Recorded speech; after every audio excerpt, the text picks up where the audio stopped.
Welcome, MB Memorial Foundation's Arts, Commerce and Science College welcomes you. My TY BCom students, this is the first lecture for you. And the lecture is going to be held on financial accounting. You know that it is very interesting chapter. तुम्हाला माहित आहे की financial accounting खूप महत्त्वाचं आणि important तुमच्यासाठी topic आहे. आपण पहिल्यांदा सिलेबस बघूया. Paper will be set for 100 marks. As usual नेहमीप्रमाणे पेपर असेल.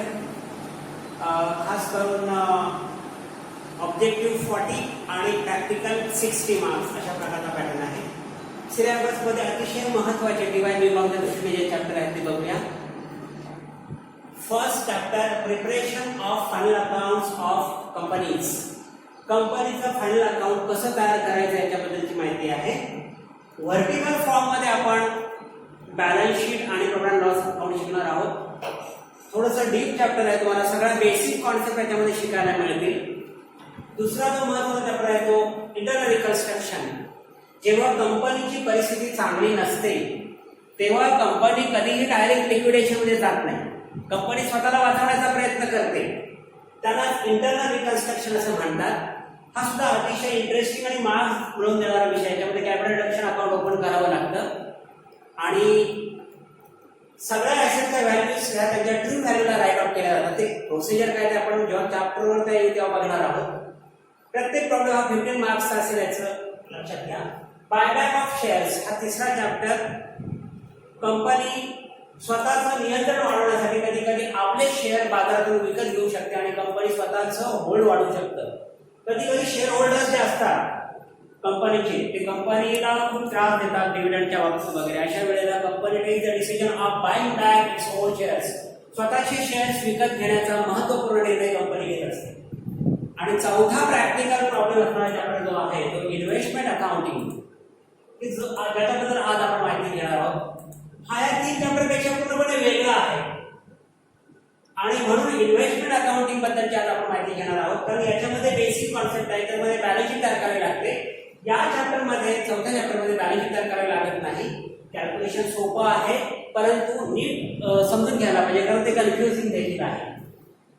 पाचवा जो चॅप्टर आहे तो ethical behaviour and indications for accountants.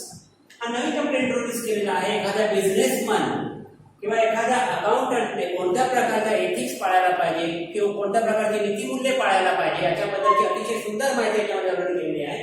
आणि इंडिकेशन फॉर अकाउंटंट म्हणजे अकाउंटंटने कसं राहायला पाहिजे गाईडलाईन्स आहे त्याच्यामध्ये हे आपण बघणार आहोत.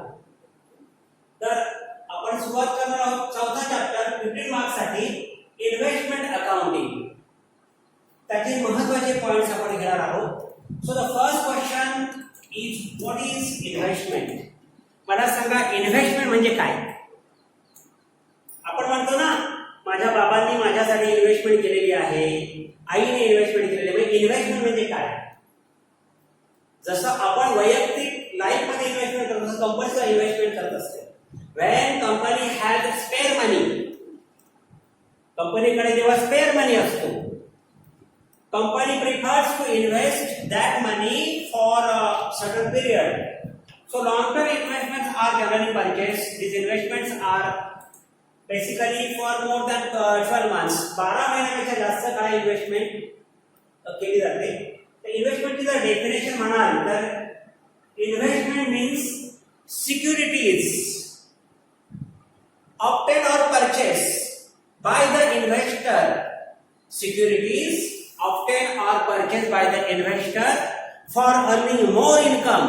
जास्त उत्पन्न मिळवण्यासाठी जेव्हा एखादी व्यक्ती बाजारातून सिक्युरिटी खरेदी करते तेव्हा त्याला इन्व्हेस्टमेंट असं म्हटलं जातं. इन्व्हेस्टमेंट करण्याचा मुख्य हेतू हा जास्त उत्पन्न मिळवणे. आपण जर आपल्याकडे गरजेपेक्षा जास्त असणारी रक्कम तशीच पडून ठेवली तर त्याच्यावर इन्कम मिळणार नाही. मग अशा वेळी ही जी रक्कम आहे ती ठराविक कालावधीसाठी बाहेर गुंतवणे आणि त्याच्यावर उत्पन्न मिळवणे हा त्याच्या मागचा उद्देश असतो. इन्व्हेस्टमेंटची डेफिनेशन मला वाटते तुम्हाला कळली असेल. आता types of investment. There are basic 2 types of investments.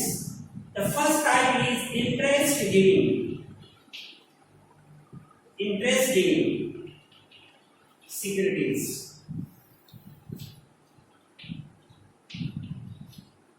व्याज मिळवून देणाऱ्या सिक्युरिटीज, ज्या इन्व्हेस्टमेंटवर दर महिन्याला व्याज मिळतं त्यांना इंटरेस्ट गिविंग सिक्युरिटीज असं म्हटलं जातं.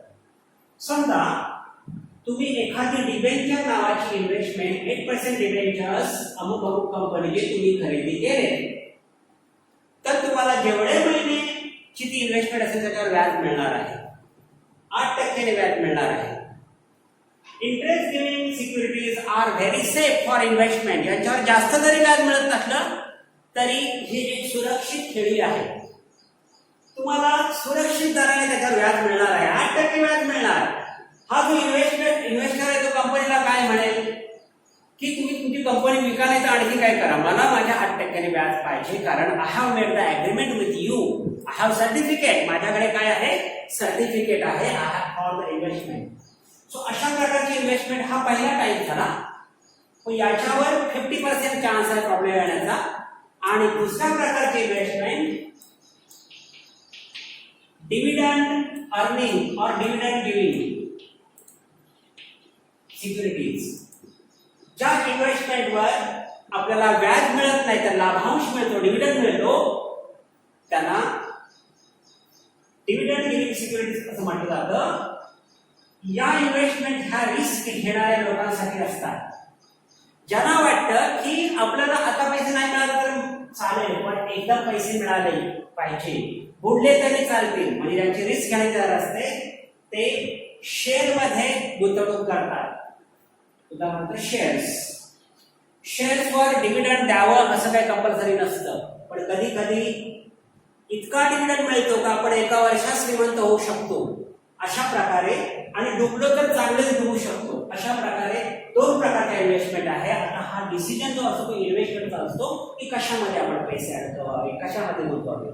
So have you understood the meaning of types of investment? There are only two types of investment. The first is of interest giving securities, and the second is of dividend earning securities. The persons who want to get the same income, they can prefer the debentures or bonds of any companies or government bonds, etc. And those persons who are always ready to take risk, they prefer to investment in the shares. Here shares means basically equity shares. Okay, equity shares have the risk of losing the funds. तिसरा महत्त्वाचा जो point आहे तो activity. हा investment मध्ये आतापर्यंत तुम्ही फक्त इन्व्हेस्टमेंट म्हणजे काय, इन्व्हेस्टमेंट खरेदी करणे एवढाच तुम्ही विचार केलेला आहे. इयत्ता 12वी मध्ये तुम्ही ऍसेट साइडला इन्व्हेस्टमेंट दाखवता, किंवा आता तुम्ही FISI मध्ये सुद्धा इन्व्हेस्टमेंट ही ऍसेट आहे एवढंच तुम्हाला माहिती आहे. पण याच्यामध्ये दोन प्रकारच्या ऍक्टिव्हिटी असतात. इन्व्हेस्टमेंट तुम्ही बाय करू शकता किंवा इन्व्हेस्टमेंट सेल करू शकता. आता इन्व्हेस्टमेंट बाय म्हणजे विकत घेणे. आता तुम्ही इन्व्हेस्टमेंट विकत घ्यायला जेव्हा जाता तेव्हा हा समजा X आहे, हा सेलर असेल, तुम्ही ही Y आहात, बरोबर आहे.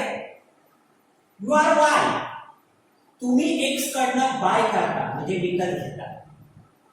साहजिकच मार्केटमध्ये जेव्हा रेट कमी असेल त्यावेळेला तुम्ही X ला म्हणाल, किंवा X ला गरज असेल पैशाची तेव्हा तुम्हाला तो विक्रीस काढेल इन्व्हेस्टमेंट तुम्ही त्याशी कॉन्टॅक्ट करून तुम्ही विकत घेऊ शकता. X तुम्ही डिबेंचर देऊ शकता किंवा शेअर देऊ शकता, म्हणजे त्याला बाय ऍक्टिव्हिटी म्हणतात. आणि सेल म्हणजे काहीतरी विकणे. ह्या तुम्ही आज लक्षात ठेवा. हिअर यू आर, तुम्ही जवळ 45 जणी आहात या वर्गात, त्या सगळ्या 45 जणांचे इन्व्हॉल्व आहे. ह्या तुम्ही आहात, तुम्ही ही इन्व्हेस्टमेंट विकू पण शकता ना. पण इन्व्हेस्टमेंट विकताना तुम्हाला दोन प्रकारच्या एंट्री कराव्या लागतात. एक बाईंग, म्हणजे विकत घेताना काय एंट्री होते ती, आणि विकताना. कधी पण इन्व्हेस्टमेंट बाय करताना 2 स्टेप्स आहेत आणि विकताना 3 स्टेप आहेत. त्या स्टेप्स मी तुम्हाला प्रत्यक्ष नंतर समजावून सांगणार आहे. फक्त लक्षात घ्या, इन्व्हेस्टमेंट तुम्ही खरेदी करू शकता किंवा विकू शकता. खरेदी करताना तुमच्याकडे पैसा येईल की जाईल विचार करा. At the time of purchase of investment. तुमच्याकडे पैसा येईल की जाईल? तुम्ही जेव्हा बाजारामध्ये कपडे विकत घ्यायला जाता एखाद्या दुकानदाराकडे, तेव्हा त्याला पैसे देता की तो तुम्हाला पैसे देतो? Yes, now you have understood, तुम्हाला कळलं असेल. अर्थातच कधीही इन्व्हेस्टमेंट खरेदी करताना आपल्याला 4 पैसे मोजावे लागतात आणि इन्व्हेस्टमेंट विकताना आपल्याला पैसे मिळत असतात. आपण या चॅप्टरमध्ये फक्त इंटरेस्ट गिव्हिंग सिक्युरिटी, डिव्हिडंड्स अर्निंग सिक्युरिटीचा विचार करणार आहोत. रेंटल म्हणजे भाड्याचा आपण विचार करणार नाही. कधी कधी काय करतो आपण, रूम विकत घेतो आणि त्या भाड्याने देतो, ही पण इन्व्हेस्टमेंटच झाली. पण तो स्कोप इथं नाही. किंवा जमीन आपण विकत घेतो, ही पण इन्व्हेस्टमेंट झाली. पण तो विचार इथं करायचा नाही. इथं फक्त chapter it is limited to interest and dividend. Okay, so मला वाटतं ह्या कल्पना तुम्हाला कळल्या असतील. कॉन्सेप्ट, बेसिक कॉन्सेप्ट नेहमी ऐकायच्या, कारण त्याच्यातूनच आपल्याला प्रॉब्लेम सहज सुटतात. पुढे बघा, अतिशय महत्वाची कॉन्सेप्ट ही डोक्यात बसणे अतिशय महत्वाचं आहे की x interest and come interest transactions. Investment विकत घेताना किंवा विकताना तुम्हाला 2 प्रकारचे व्यवहार करावे लागतात. X interest, what is mean by x? X means excluding, म्हणजे वगळता. आणि कम म्हणजे काय? कम म्हणजे न वगळता किंवा पकडून किंवा चहा सकट आहे, कॉफी सकट नाही. ओके, एक्सक्लुडिंग म्हणजे वगळून, म्हणजे न पकडता, आणि कम म्हणजे पकडून. When the amount of interest is not included in the purchase or sale price of the investment, it is called as the X interest in purchase or sale. जेव्हा खरेदी करताना त्या खरेदीच्या रकमेमध्ये किंवा इन्व्हेस्टमेंट विक्रीच्या रकमेमध्ये व्याज हे धरलेलं किंवा पकडलेलं नसतं, म्हणजेच वगळलेलं असतं, तेव्हा त्याला एक्स इंटरेस्ट परचेस किंवा एक्स इंटरेस्ट सेल असं म्हणतात. ओके, एक्स इंटरेस्ट बाय और एक्स इंटरेस्ट सेल. पुढे बघा, कम इंटरेस्ट याच्या विरुद्ध आहे. कम इंटरेस्ट म्हणजे including interest. When the investment is purchased together with interest, जेव्हा इन्व्हेस्टमेंट खरेदी करताना ती व्याजासकट खरेदी केलेली असते, at that time it is called the come interest purchase or come interest sale. त्याला come interest purchase किंवा come interest sale असं म्हणतात. अंडरस्टँड? मग समजा तुम्ही हे आहात, यू आर इन्व्हेस्टर. ओके, त्यानंतर 2 वेळा बघा. सपोज यू आर इन्व्हेस्टर, तुम्ही इन्व्हेस्टर आहात. तुम्ही या सेट कडून इन्व्हेस्टमेंट खरेदी करायला गेला. तुम्ही बाय करा इन्व्हेस्टमेंट. मग बाय करताना 2 स्टेप आल्या. पहिली म्हणजे तुम्ही इन्व्हेस्टमेंट करता, खरेदी करताना ती कम इंटरेस्ट आहे की एक्स इंटरेस्ट आहे ते बघणार. इन्व्हेस्टमेंट अकाउंट ठेवताना त्याच्यामध्ये दोन्हीची भेसळ करून चालत नाही, खिचडी करून चालत नाही. इन्व्हेस्टमेंट खरेदी करताना पहिलं आपण वाचलं पाहिजे की तुमची खरेदी ही एक्स इंटरेस्ट आहे की कम इंटरेस्ट आहे. इन्व्हेस्टमेंट खरेदी करताना तुमची खरेदी किंवा विक्री ही एक्स इंटरेस्ट आहे की कम इंटरेस्ट आहे. एक्स इंटरेस्ट म्हणजे ला वगळता. जर तुमची खरेदी एक्स इंटरेस्ट असेल किंवा विक्री एक्स इंटरेस्ट असेल तर याचा अर्थ त्याच्यात व्याज विचारात घेतलेलं आहे की नाही? व्याज विचारात घेतलेलं नाही. In that case you have to calculate the interest amount separately. त्यावेळी तुम्हाला व्याजाची रक्कम वेगळी काढावी लागेल, कारण ती त्याच्यात पकडलेली नसते. कळली concept? X interest means excluding interest. Interest exclude करून म्हणजे वगळून ती खरेदी अकाउंट त्याच्यात व्याज नसतं. मग अशा वेळेला तुम्ही हे विचारात घ्यायला पाहिजे की मी खरेदी करा किंवा विक्री करा की ह्या इन्व्हेस्टमेंटच्या अमाऊंट मध्ये व्याजाची रक्कम बिलकुल पकडलेली नाही. मग अशा वेळेला ती इन्व्हेस्टमेंट कधी आलेली आहे किंवा कधी विकलेली आहे तुम्हाला लगेच क्लिक झालं पाहिजे. वर्षाचे महिने किती असतात पृथ्वीवर? 12 ना. 12 महिन्याचं वर्ष असतं. बुध ग्रह असेल तर 28 दिवसाचं वर्ष असतं, बरोबर आहे. नेपच्यून असेल तर 142 वर्षाचं वर्ष असते. हा विचार करा. तर 12 महिन्याचं वर्ष असतं, मग 12 महिन्याला तुमची इन्व्हेस्टमेंट 6 महिन्यांची आहे, 3 महिन्यात तुझं वय बघा ना किती आहे ते, त्याच्यानुसार तुम्ही व्याज काढायला पाहिजे. अंडरस्टँड? ओके. म्हणजे त्याच्यात व्याज पकडलेलं नसेल तुम्ही सेपरेट काढावं लागेल. पण कम इंटरेस्ट परचेस किंवा सेल ट्रान्झॅक्शन असेल तर मात्र त्याच्यात व्याज त्यांनी कॅल्क्युलेट केलेलं असतं, म्हणजे त्याची खिचडी केलेली असते एकत्र. बरोबर आहे? खिचडीमध्ये कोणते पदार्थ असतात? शेंगदाणे आणि साबुदाणे. हे साबुदाणे आहेत आणि हे शेंगदाणे आहेत. ओके, हे दोन प्रकारचे पदार्थ आहेत, हे एकत्र आलेले आहेत. बरोबर आहे? त्याला कम म्हणतात, मिक्सिंग आहे. मग जर तुम्हाला हा ट्रान्झॅक्शन रेकॉर्ड करायचा असेल तर तुमच्या अकाउंटिंग प्रिन्सिपल नुसार खिचडी कधी लिहितो का आपण? कधीच लिहत नाही. आपण मुद्दल रक्कम वेगळी लिहिणार आणि इंटरेस्ट अमाऊंट वेगळी लिहिणार. हे व्याज घेतलेलं असतं विचारात, फक्त आपल्याला ते सेपरेट करावं लागतं. तांदळातून खडे वेगळे करता, साबुदाण्यातून शेंगदाणे वेगळे करता, तसं हे वेगळं करावं लागेल कम इंटरेस्ट. आणि त्यामुळे मग तुम्ही इन्व्हेस्टमेंटच्या पार्टमध्ये इन्व्हेस्टमेंट द्या आणि इंटरेस्टच्या पार्टमध्ये इंटरेस्ट द्या. अंडरस्टँड? ही कॉन्सेप्ट कळली तुम्हाला? पण आपल्याला पुढच्या लेक्चरमध्ये प्रॉब्लेम सोडवायचा आहे, हे कळणं अतिशय महत्त्वाचं आहे. Okay, next. आता कम इंटरेस्ट आणि एक्स इंटरेस्ट ट्रान्झॅक्शन तुम्हाला कळले. आता आपण अकाउंटिंग प्रोसिजर काय आहे ते बघूया थोडक्यामध्ये. ओके, अकाउंटिंग प्रोसिजर तुम्हाला तयार हे करताना मी तुम्हाला फॉर्मॅट पर लिहून देतो पटकन एका मिनिटात. सुरुवातीला नेम ऑफ द इन्व्हेस्टमेंट लिहायचं. इन्व्हेस्टमेंटचं नाव. It may be debenture, it may be share, it may be anything. आज आपण फक्त इन्व्हेस्टमेंट इन डिबेंचर बघणार, इंटरेस्ट इन सिक्युरिटीज हा फक्त बघणार आहोत. ओके, शेअरचा आपण नंतर बघू, प्रॉब्लेम होते थोडा नंतर, मिक्सिंग नको. याच्यामध्ये आपल्याला सुटेबल कॉलम प्रिपेअर करावे लागतात.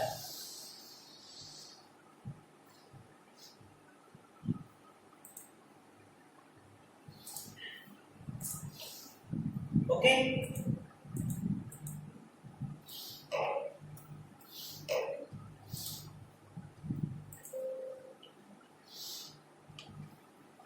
सेम कॉलम दोन्ही बाजूला असतात. मी तुम्हाला नावं सांगतोय. नेम ऑफ द इन्व्हेस्टमेंट आणि पिरियड.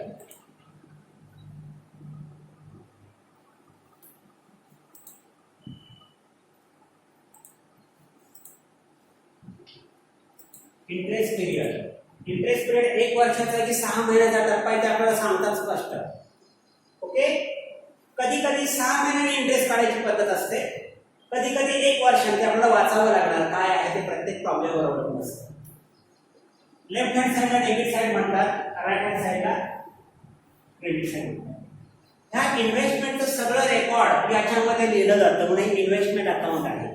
तुमच्याकडे एकाच प्रकारची इन्व्हेस्टमेंट असेल तर एकच अकाउंट ओपन करायचं. अनेक प्रकारची इन्व्हेस्टमेंट असेल, मग समजा 8% डिबेंचर असेल तर 8% डिबेंचरचा हिशेब सगळा याच्यात राहील. पण 10% डिबेंचर मध्ये झाले तर खाली वेगळं अकाउंट ओपन करावं लागेल, कारण 8% मध्ये 10% राहू शकत नाही. ओके, पहिला कॉलम आहे डेट, दुसरा पर्टिक्युलर्स, तिसरा आहे फेस व्हॅल्यू, मधला कॉलम इंटरेस्ट, शेवटचा कॉलम कॉस्ट. कॉस्ट म्हणजे तिच्यासाठी आलेला खर्च. सेम कॉलम्स उजव्या बाजूला आहेत, the date, particulars, face value, interest आणि कॉस्ट.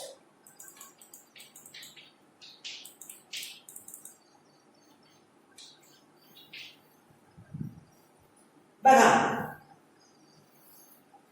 आता आपण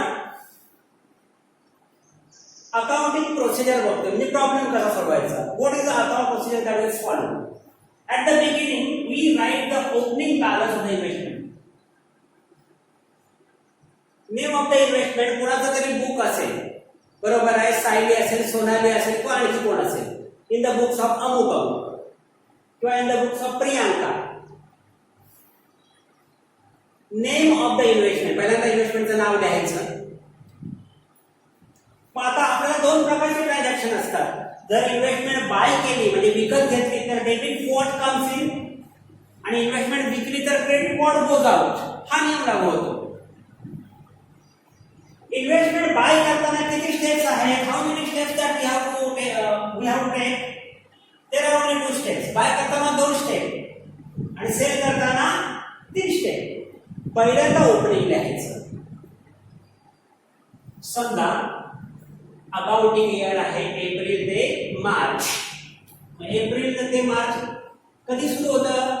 वर्ष कधी सुरू होतं? फायनान्शियल इयर 1 एप्रिलला, म्हणजे 1/4/2019 आपण मानूया, कारण 19-20 संपत आलं ना.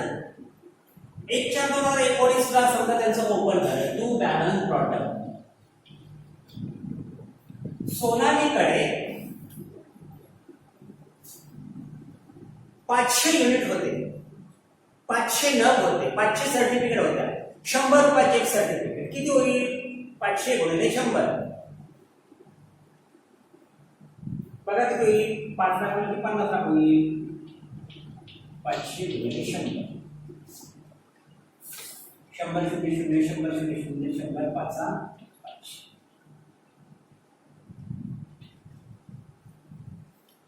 बरोबर आहे. शॉर्टकट मेथड मध्ये हे 4 शून्य पकडायचे, तिकडे टाकायचे. 5 लाख झालं. कळलं? 5 येते 5 आणि हे 4 शून्य 1 2 3 4 5 लाखाची इन्व्हेस्टमेंट आहे. आता 100चा एक युनिट म्हणजे फेस व्हॅल्यू 100 आहे. फेस व्हॅल्यू म्हणजे दर्शनी मूल्य, म्हणजे चेहऱ्यावर लिहिलेले मूल्य, प्रिंटेड प्राइस. मग ती कॉस्ट मध्ये लिहाल की फेस व्हॅल्यू मध्ये लिहाल? लक्षात ठेवा, फेस व्हॅल्यू वेगळी दाखवावी लागते आणि कॉस्ट वेगळी दाखवावी लागते. कॉस्ट म्हणजे तिच्यावर आलेला खर्च. बरोबर आहे. ती आहे किती रुपयाची? किती रुपयाची आहे? तिच्या प्रिंटेड प्राइस किती आहे? 5. आपण युनिट 500 ते माहिती आहे, ते लक्षात ठेवणं फक्त.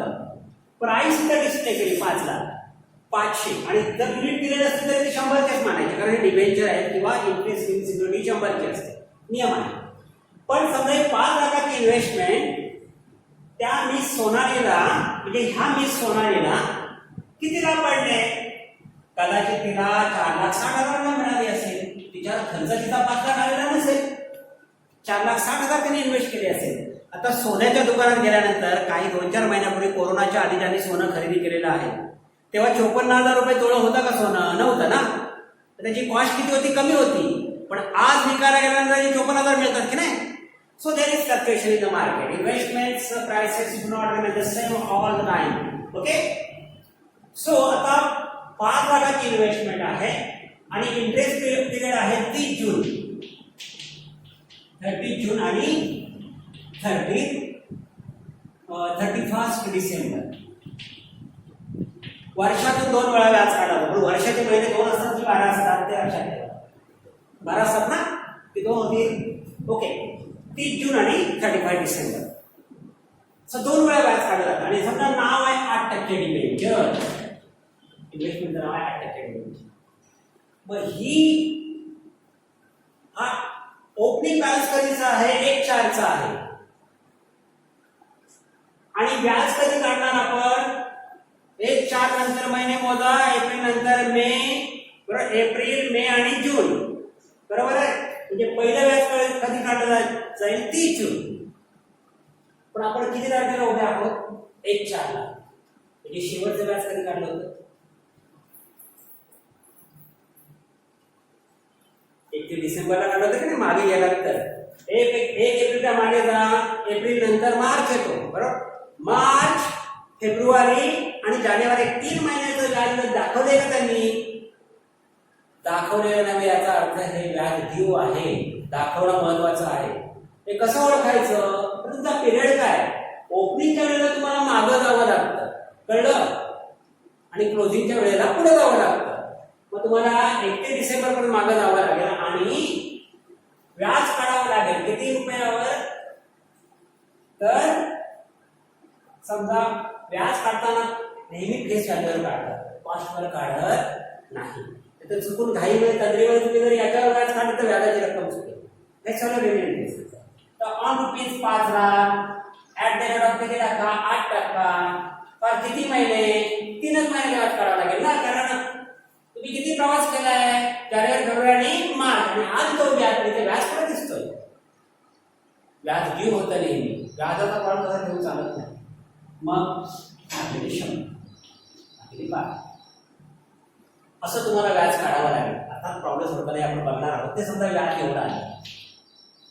प्रॉब्लेम घेताना ते कळेल तुम्हाला कसं आहे. अशी सुरुवात करायची असते. म्हणजे पहिली स्टेप काय झाली ओपन, दुसरी स्टेप बाय असेल किंवा सेल असेल काही असू शकेल. समजा बाय आहे, तुम्ही इन्व्हेस्टमेंट विकत घेतलं. या माणसाकडून आपल्या स्वतःने मी इन्व्हेस्टमेंट विकत घेतली, पण विकत घेताना इन्व्हेस्टमेंट समजा कम इंटरेस्ट विकत घेतली असेल, याचा अर्थ व्याजा सगळं विकत घेतलं, व्याज तुम्हाला सेपरेट करावं लागेल. मग कम इंटरेस्ट प्राइस कधी पण असेल तर त्याची काय करावी लागते, एक्स इंटरेस्ट करावी लागते आणि नंतरच देऊ शकतो. मग समजा इन्व्हेस्टमेंट आली असेल, समजा 100 न 98 रुपयाने खरेदी केलं एक लाख, म्हणजे किती होती 98,000 ना, 9,800.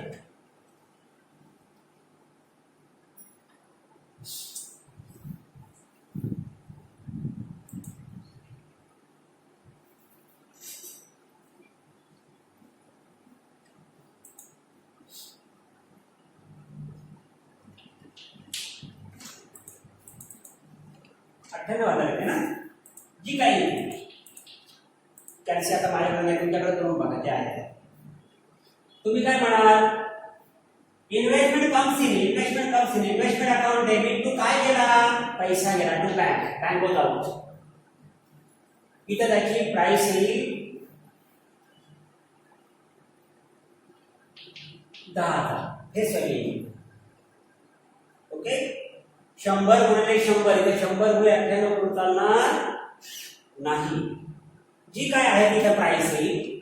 मग इथं तुम्हाला व्याज काढावं लागेल की नाही, इथं व्याज काढावं लागेल. कारण तुमची खरेदी समजा 30,6 ला असेल किंवा 31,5 ला खरेदी केली असेल, तर तो माणूस काय म्हणेल, हा माणूस काय म्हणेल, अरे ही इन्व्हेस्टमेंट मी माझ्याकडे 5 महिने जपून ठेवली. कधीपासून मी शेवटचं व्याज 31 डिसेंबरला घेतलं होतं, 31 डिसेंबर नंतर मी व्याजच घेतलेलं नाही. त्याच्यामुळे हे सोनाली तू माझ्याकडनं इन्व्हेस्टमेंट खरेदी करत असताना मला 5 महिन्याचा आधी व्याज काढ 8% प्रमाणे, ते काढावं लागणार. कारण जेव्हा जेव्हा तुम्ही बाय करता तेव्हा दुसरा माणूस तुम्हाला फुकट सोडणार नाही, तुमच्याकडे व्याज मागणार, तर ते व्याज इथे घ्यावं लागणार. ओके, म्हणजे अशा पद्धतीने 2 स्टेप, म्हणजे मुद्दल आधी bank account debit to investment account debit to bank आणि interest account debit to bank. Interest हा तुमचा खर्च आहे, debit all expenses and losses, आणि म्हणून खर्चाला आपण डेबिट देतो टू बँक. पैसा गेला आणि हा पैसा कशासाठी गेला, तर इन्व्हेस्टमेंट येण्यासाठी, investment account debit to bank. Okay, अशा प्रकारच्या 2 एंट्रीज होती.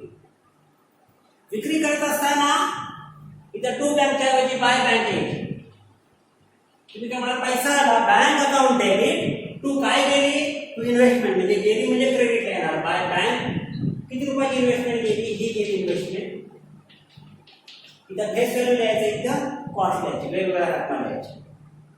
आणि किती तारखेला गेली, समजा 30/6 ला गेली इन्व्हेस्टमेंट. आता इन्व्हेस्टमेंटवर तुम्हाला व्याज सेपरेट काढावं लागणार. जर कम इंटरेस्ट दिला नसेल, तर सेपरेट करायचं, दिलं नसेल तर व्याज काढावं लागणार. 30/6 पर्यंतचं व्याज म्हणजे कधीपासून 31 डिसेंबर पासून 30 पर्यंत 6 महिन्यात व्याज काढावं लागेल. किती टाकावं लागेल आपल्याला. तर अशा पद्धतीने आपण हा बाय आणि सेल ट्रान्झॅक्शन बघितला. तिसरी स्टेप काय, म्हणजे कॉस्ट काढली, इंटरेस्ट काढली. तिसरी स्टेप काय, profit or loss on sale of investment. Investment विकल्यानंतर एक स्टेप वाढणार, तुमचा फायदा तरी होईल का थोडा तरी होईल.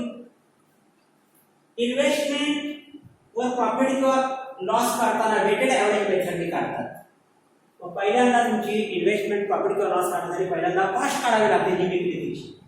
त्याची कॉस्ट काढण्यासाठी आधी ॲव्हरेज कॉस्ट काढतो आपण. याचे 2 इन्व्हेस्टमेंट त्याचा ॲव्हरेज काढायचा आणि किती युनिट विकले त्यांनी गुणायचा, तुम्हाला कॉस्ट मिळते. आणि त्या कॉस्ट मधून तुमची ऍक्च्युअल प्राइस वजा करायची, सेलिंग प्राइस तुम्हाला मिळेल प्रॉफिट किंवा लॉस. जर फायदा झाला तर नेहमी इन्व्हेस्टमेंट अकाउंट डेबिट होतो, म्हणजे एंट्री काय होणार, investment account debit to profit and loss account, आणि तोटा झाला तर नेहमी इन्व्हेस्टमेंट अकाउंट क्रेडिट होणार. ओके, मग ते इथं टू PRL किंवा बाय PRL एंट्रीज काय अवघड नाही, काय तुम्हाला पहिल्याच प्रॉब्लेम मध्ये लक्षात येते, फक्त कन्फ्यूज व्हायचं नाही. आणि शेवटची स्टेप जी आहे ती आहे व्हॅल्युएशन ऑफ इन्व्हेस्टमेंट. व्हॅल्युएशन म्हणजे वर्षाच्या शेवटी आपल्याला तुलना करावी लागते त्या इन्व्हेस्टमेंटची मार्केट प्राइस काय आहे, तर त्या इन्व्हेस्टमेंटची ॲव्हरेज कॉस्ट आहे, या दोघांची तुलना केल्याशिवाय तुम्हाला व्हॅल्युएशन कळणार नाही. जर चुकून मार्केट प्राइस जर तुमच्या कॉस्ट प्राइसपेक्षा कमी झाली असेल तर नक्की तुमचा लॉस होणार आहे. एखाद्या गोष्टीचा भाव वाढला तर आपला फायदा होतो, पण भाव कमी झाला तर काय करणार, आपण सगळं वापरलेलं डोकं सगळं प्रॉब्लेम येतो. अशा वेळेला लॉस तर दाखवा लागतो, मात्र प्रॉफिट झाला तर दाखवायचा नाही. कारण तुम्ही 12वीला 11ला एक प्रिन्सिपल शिकलेला आहे, कॉन्झर्व्हेटिझम. प्रिन्सिपल ऑफ कॉन्झर्व्हेटिझम मध्ये फायदा झाला तर विचारात घ्यायचा नाही, सेट खेळ खेळायचा, आणि तोटा झाला तर विचारात घ्यायचा. व्हॅल्युएशन कसं होतं, तोटा झाला तर इथे लिहायचा, आणि असं जर आपण व्यवस्थित कॅल्क्युलेशन केलं तर ऑटोमॅटिक हा प्रॉब्लेम टॅली होतो, आणि हा प्रॉब्लेम टॅली झाला की समजायचं की आपलं गणित बरोबर आहे. तर अशा पद्धतीने ही अकाउंटिंग प्रोसिजर आहे याच्यामध्ये. पण जनरल एंट्रीज कोणकोणते असतात याच्यामध्ये, तर जेव्हा तुम्ही इन्व्हेस्टमेंट खरेदी करता तेव्हा पहिली जनरल एंट्री होते की investment account debit to bank. जेव्हा तुम्हाला इंटरेस्ट ड्यू होतं म्हणजे इंटरेस्ट द्यावं लागतं तेव्हा interest account debit to bank. जेव्हा तुम्ही इन्व्हेस्टमेंट विकता तेव्हा bank account debit to investment. जेव्हा तुम्हाला व्याज मिळतं तेव्हा bank account debit to interest. Okay, आणि जेव्हा तुम्ही प्रॉफिट किंवा लॉस काढता ते तुमच्यावर अवलंबून आहे. प्रॉफिट झाला तर इन्व्हेस्टमेंट अकाउंट डेबिट होईल, लॉस झाला तर इन्व्हेस्टमेंट अकाउंट क्रेडिट होईल. आणि शेवटची एंट्री म्हणजे व्हॅल्युएशनच्या वेळेला जर तुमचा लॉस झाला तर इन्व्हेस्टमेंट अकाउंट डेबिट क्रेडिट होईल, म्हणजे profit and loss account debit to investment अशी एंट्री होईल. आणि वर्षाच्या शेवटी काय करायचं असतं, क्लोजिंग. क्लोजिंग करताना किती इन्व्हेस्टमेंट शिल्लक आहे हे इथं काढायचं असतं त्या माणसाच्या हातामध्ये, आणि इंटरेस्ट पालन क्लोज करून एकूण वर्षभरामध्ये किती व्याज मिळालं, त्या मिळालेल्या व्याजातून किती व्याज द्यावं लागलं ते वादा केल्यानंतर तुम्हाला डिफरन्स मिळतो.